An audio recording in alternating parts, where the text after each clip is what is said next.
सॼी सिंध जियां सखर शहर में भी बरसात तबाही मचाए छड़ी। शहर में गोले जेॾो पानी बीठल है। उन हवाले से रिपोर्ट कयो आहे मोरड़ो महर। सिंधु दरिया के कप ते आबाद सखर शहर जो अवाम पीअण जे पाणीअ खां वींदे बरसात ऐं ड्रेनेज जे पाणीअ जे नेकाल न थियण जे मसइलनि जे वर चढ़ी वियो आहे, जेकी ॿई मसइला अवाम जा बुनियादी ऐं अहम आहिनि।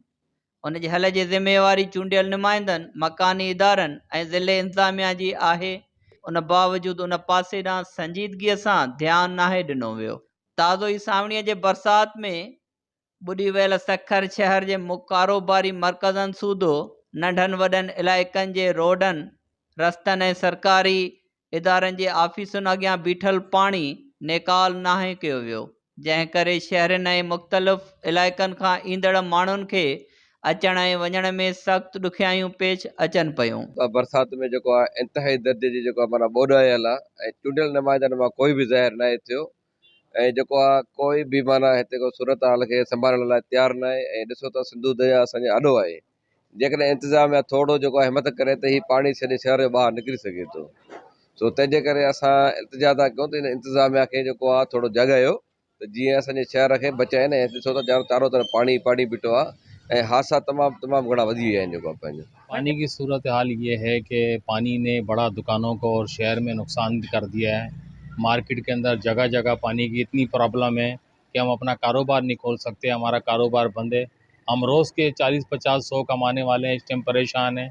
इसका कोई रद्दोमल अभी तक नहीं हुआ है, ना कोई पानी की इतनी वो है कि इसकी सफाई तो उतराई कुछ भी अभी तक नहीं है।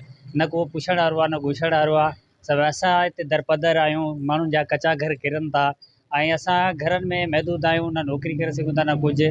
हिन वक़्तु बि असां वटि बारिश हाई स्पीड सां हले थी पई ऐं हिन टाइम ताईं को बि लड़ी न आयो आहे, त कहीं पुछो न आहे त बाबा हिते को चूंडियल नुमाइंदो आहिनि, काफ़ी माण्हू आहिनि जेके त कहीं न हेॾी महिल ताईं सार संभाल लधी आहे।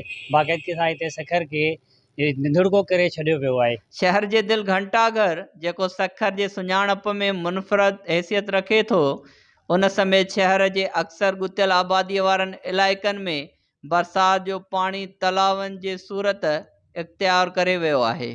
शहरनि जो चवणु आहे त चूंडियल नुमाइंदनि ऐं इंतज़ामी अमलदारनि जे लापरवाहीअ जे करे शहर में बरसात जी ॿोॾ आयल आहे। कैमरामैन अब्दुल रज़ाक चौहान सां गॾु मोरड़ो महर, आवाज़ TV न्यूज़, सखर।